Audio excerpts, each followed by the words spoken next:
எல்லாருக்கும் வணக்கம். குறிப்பாக மீடியா பத்திரிகை நண்பர்கள் எல்லாருக்கும் வணக்கம். இல்லை மேடம், எனக்கு தொண்டை கட்டி இருக்கு, வேற ஒன்றும் இல்லை. ஆமாம், இங்கே வந்து படம் எடுக்கணும்னு நம்ம பாலா சொன்னாப்புல ரொம்ப மகிழ்ச்சி. இப்போ வந்து சரியாக கதை எடுத்தால் கரெக்டாக ஓடும். இவங்க கதையை சரியாக எடுக்கிறது இல்லை. அதை எடுத்தால் தான் ஓடும். சும்மா இப்போ ஜனங்கள்லாம் கம்ப்யூட்டர் லெவலுக்கு போயிட்டாங்க. நம்ம வந்து ஒழுங்காக எடுக்கணும். இப்படியே இந்த பாலா மாதிரிய ரொம்ப பேர் எடுக்கிறாங்க. ஒரு படமெல்லாம் நடிக்கிறாங்க. எதுக்கு நம்ம சும்மா இருப்பானே, நடிப்போம் அப்படின்னு நடிக்கிறேன். அதாவது சில கதைகள், காமெடிகள், அந்த காமெடி வந்து நன்றாக இருக்கணும், நம்ம குடும்பத்தோடு பார்க்கணும் அப்படின்னு ஒரு காமெடி வச்சுக்கணும். இப்படி எல்லாம் கலந்து நம்ம படம் எடுக்கணும். இப்போ நம்ம டைரக்டர் பேரரசு, அவர் படங்கள்லாம் சூப்பராக இருக்கும். அவர் படத்தில் நடிக்கிற அவர் நான் நடிக்கும்போது அசண்டாக இருந்தார். இப்படி கதை நல்லா இருந்தால் எப்பவுமே வெற்றி படமாகும். அது மட்டும் இல்லை, இங்கே ப்ரொடியூசர் அவங்க சொன்னாங்க. அப்புறம் அவங்க இணை தயாரிப்பாளர் செல்வகுமார், அப்புறம் யாருமா பகவதி படம். சரி, எல்லாருக்கும் வணக்கம். இப்படி எவ்வளோ பேசுகிறோம், தொண்டு வர சரியில்லை. ஆமாம், அதாவது 5 மணிக்குன்னு சொல்லிட்டு 9 மணிக்கு தூங்க போகிற நேரத்தில் இது பண்ணாங்க. எல்லாத்துக்கும் நன்றி. இங்கே வந்திருக்கும் அத்தனை உள்ளங்களுக்கும் எனது மனமார்ந்த வாழ்த்துக்கள். வணக்கம். வணக்கம். அத்தனை அன்பு உள்ளங்களையும் அன்போடு வருக வருக வரவேற்று. கேட்கலையா?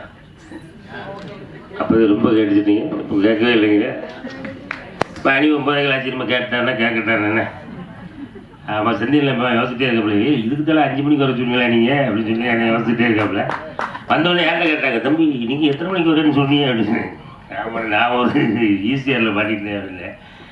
அதே போல் 4:30 மணிக்கு வந்த காத்திருந்தேன், உங்களெல்லாம் கடுப்பேற்றிடக்கூடாது அப்படின்ற ஒரே காரணத்துக்காக நான் என்னெல்லாம் பேச நினச்சேன்னா அதெல்லாம் நம்ம தில் நடராஜ் அவர்கள் பேசிட்டார். ஆமாம், எல்லாரும் பேசி என்னெல்லாம் நான் அந்த நடந்த அனுபவங்கள்லாம் சொல்லணும் அப்படின்னு ஆசைப்பட்டோமோ அதை எல்லாத்தையும் தம்பியை சொல்லிட்டாப்புல. தம்பிக்கு இதுதான் முதல் படம் அப்படின்றத என்னாலே நம்ப முடியல. ஆமாம், நீங்களே நம்புறீங்களா? இது தம்பி இதுக்கு முன்னாடி ஏதாவது படம் நடிச்சிருக்கியா? அண்ணாச்சி நீங்கள் தானே அண்ணாச்சி கற்றுக் கொடுத்தீங்க. இவன் பாட்டு ஏதாவது ஒன்று சொல்லி விட்டு பாரு, அண்ணாச்சி அதெல்லாம் அங்கே சொல்ல முடியாது அப்படிங்கிறான். அப்புறம் நம்ம பத்திரிகை நண்பர்கள்லாம் வேறு மாதிரி எதாவது எழுதிட்டு போகிறாங்களே. ஏன்னா நீங்கள் வேறு டயலாக் எவ்வளோ டைலாக் இருக்குது, அதெல்லாம் கட் பண்ணிவிட்டு நீங்கள் அடிச்சா தண்ணி வருமா அப்படின்னு வேறு டைலாக் போட்டிருக்கீங்க. எவ்வளவோ டைலாக்லாம் அதை பண்ணுற பேசியிருக்கேன், என்னடா சொல்ல முடி. சரி, தம்பிக்கு என்னுடைய அன்பான வாழ்த்துக்கள். முதல் படம் மட்டுமல்ல, இன்னும் தம்பியோடு சேர்ந்து அதுக்கு அடுத்து 2 படம் முடிச்சுட்டேன். அதுக்கும் வேலைக்கு நான் வருவேன் கண்டிப்பாக. சரியா? நம்ம தம்பிக்கு வாழ்த்துக்கள். அப்போ அடுத்தபடியாக இயக்குனர் பகவதி பாலாண்ணே, நிறைய உண்மைகள் இன்றைக்கி சினிமா எவ்வளவு விஷயங்களை கடந்து ட்ராவல் பண்ணிட்டு இருக்குங்கிறது ரொம்ப அழகாக மக்களுக்கு, எல்லா மக்களும் இந்த இந்த விஷயத்தை கேட்குறவங்க, எனக்கே அது சில விஷயங்கள்லாம் புதுசாக இருந்துச்சு. அந்த சென்சார் 2.5 லட்சம் அந்த விஷயங்கள்லாம் ஒரு சிறு படத்தை தயாரிக்கக்கூடிய தயாரிப்பாளர்களுக்கும் இயக்குநர்களுக்கும் அது எவ்வளோ பெரிய சவாலான ஒரு விஷயம் அப்படிங்கிறத ரொம்ப யதார்த்தமாக சொன்னீங்க. கண்டிப்பாக உங்களுடைய கோரிக்கை கண்டிப்பாக ஏற்கப்படும் அப்படின்றதில் மாற்றுக்கிறது இல்லை. அதே போல் மேடையில் வீட்டிருக்கக்கூடிய தயாரிப்பாளர், வணக்கம் மேடம். வணக்கம். உங்களுக்கு இந்த முதல் படம்?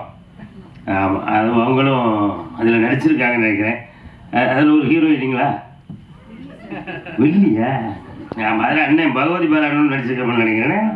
ஆமாம், இவங்களாம் நடித்தது சத்தியமாக எனக்கு தெரியாது. ஆமாம், நான் போனேன், நடித்து முடிச்சோடனே டக்குன்னு கிளம்பி வந்துட்டேன். நீங்கள் சொல்லலையா? நான் சொல்லிடுறேன், டேரக்டருக்கு போல நான் சொல்லிடுறேன். டேரக்டர் நடிச்சிருக்காப்புல, ப்ரொடியூசரும் நடிச்சிருக்காங்க. நம்ம அதனால் படத்தில் பல திருப்பங்கள் இருக்கும் அப்படின்னு நம்ம எதிர்பார்க்குறோம். அதே போல் பின்னாடி ஒரு ஹீரோயின், அங்கே ஒரு ஹீரோயினா, இன்னொரு 5 பேர் எங்கம்மா? ஆமாம், அந்த பொண்ணு உண்மையில நல்லா நடிச்சிருக்கம்மா. அந்த லாஸ்ட்டு சாங்லலாம் பாப்பாவுடைய பெர்ஃபார்மன்ஸ் ரொம்ப நல்லா இருந்துச்சு. பாப்பாவுடைய நடிப்பு நான் இன்னும் பாப்பா எனக்கு என் கூட இதுக்கு முன்னாடி 2 படம் என்னுடைய பொண்ணாக நடிச்சிருக்காங்களே. இப்போ வந்து மேடைக்கு சொல்ல போகிறது எனக்கு தெரியுது. பாப்பாவுடைய வாழ்த்துக்கள். அதே போல் இந்த இசை வெளியீட்டினுடைய கதாநாயகன் அவர் அண்ணன் பேர் ஜான் பீட்டர் தானே.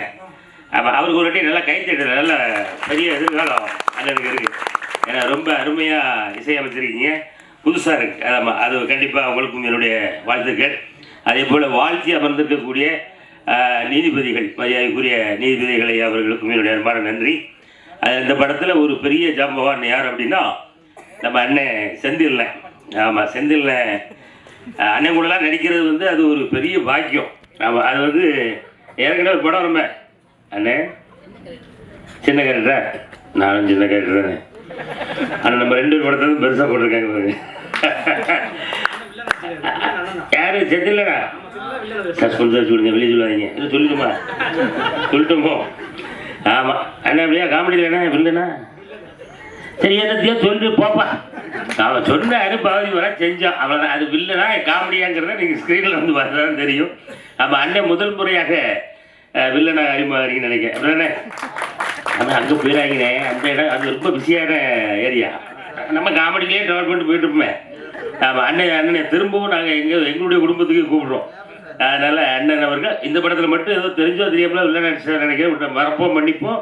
அந்த படத்தில் வந்து அண்ணன் காமெடியில் இதனுடைய பணிகளை தொடர வாழ்த்துகள். அப்புறம் அண்ணன் பேரரசு அண்ணன் இதோடு நிறுத்திக்கிறேன், சரியா? நம்ம அண்ணன் பேசுனீங்கன்னா நாங்கள் எல்லாம் துப்புன்னு ஓடிடுவோம்.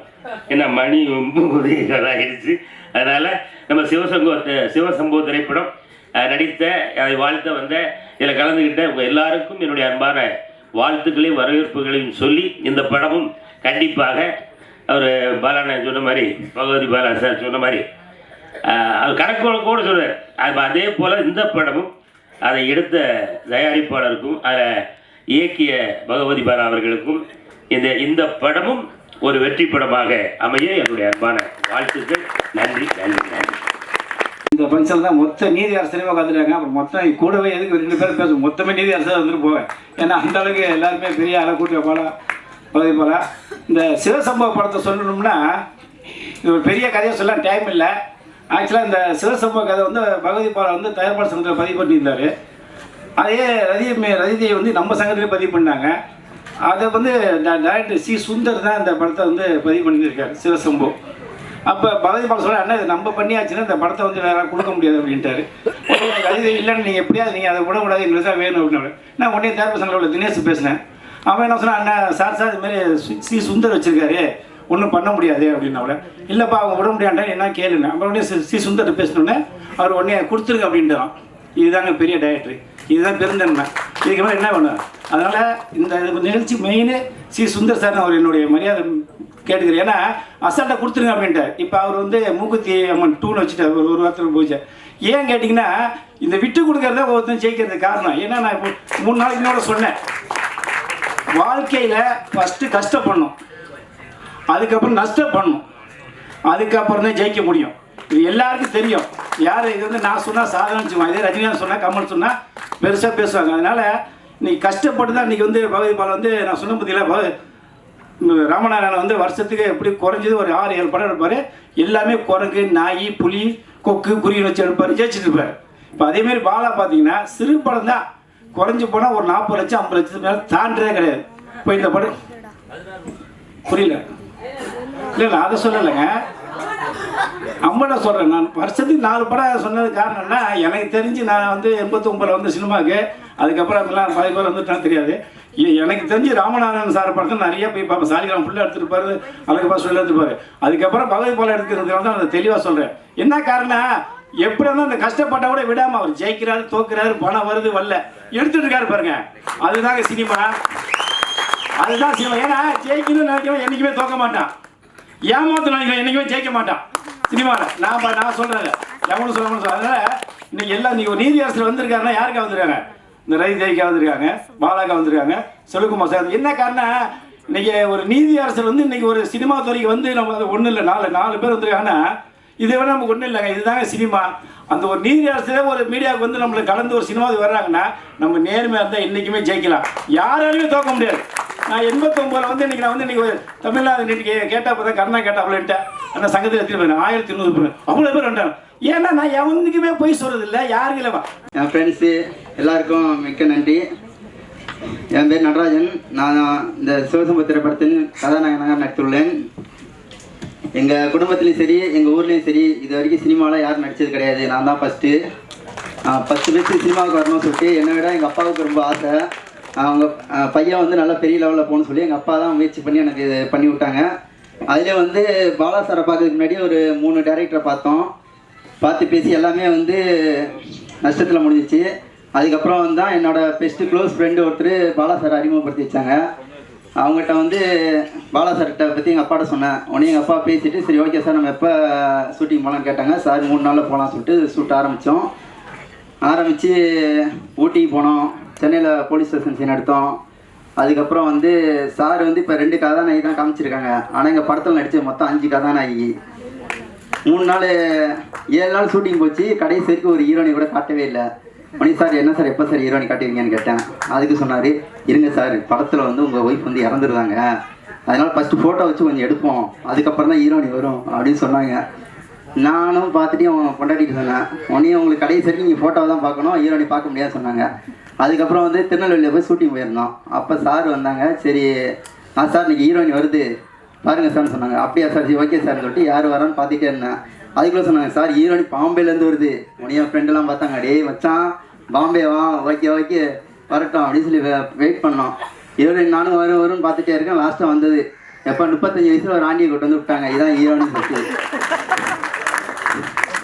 லாஸ்ட்டாக நான் மூச்சு வாங்கினதில் அது தான் இதாகிடுச்சு. இல்லை சார் இப்படி பண்ணிட்டீங்க சார் சொல்லிட்டு, ஐயோ சார் வேணவே வேணாம் எனக்கு இந்த ஹீரோனியே வேண்டாம் சொன்னேன். அதுக்கப்புறம் இல்லை சார் அது உங்களுக்கு ஹீரோனி கிடையாது, அது வந்து உங்களோட அத்தை பொண்ணு ஒரு கேரக்டர், அவ்வளோதான், உங்களுக்கு ஹீரோனி நாளைக்கு வருது சார்னு சொன்னாங்க. சரி நாளைக்கு ஏதாவது நல்ல பண்ண வரும் பார்ப்போம் அப்படின்னு பார்த்துட்டு இருந்தேன்.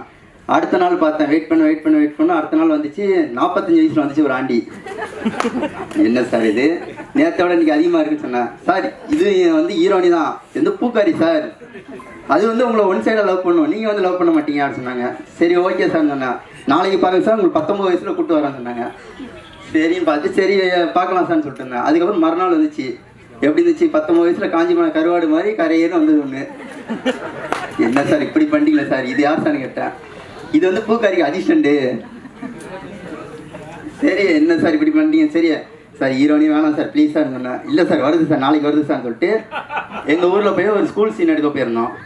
அப்போ ஸ்கூலில் வந்து சார் இப்போ வந்துடுவாங்க பாருங்க புடவை கட்டிட்டு வருவாங்க சொன்னாங்க. நானும் வாசலில் உட்காந்து பார்த்துக்கிட்டே இருக்கேன்.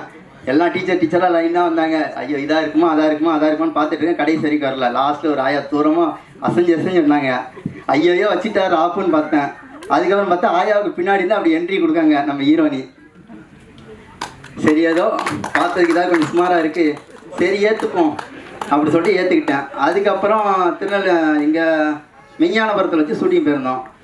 அப்போ வந்தப்போ தான் வந்தாங்க. நான் சார் யார் சார் ஹீரோன்னு கேட்டாங்க. உங்களுக்கு செல்லமான ஹீரோயின் சார், உங்களோட செல்ல கிளியை பறந்து விடாமல் நீங்களே பார்த்துக்கோங்கன்னு கொடுத்தாங்க.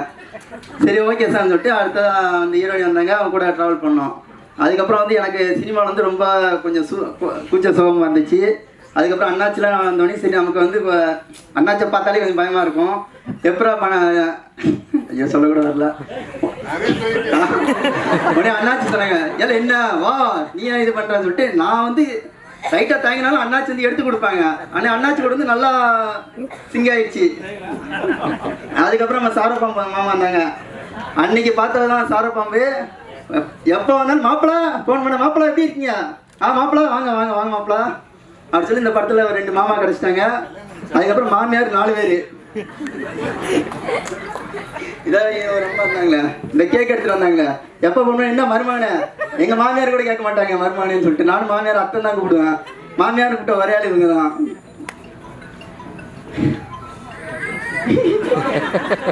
சரி ஓகே சார். சரி பாலா சார் வந்து நல்லா படம் எடுத்திருக்காங்க. எல்லா படத்தையும் நீங்கள் தான் வெற்றி இது பண்ணணும்.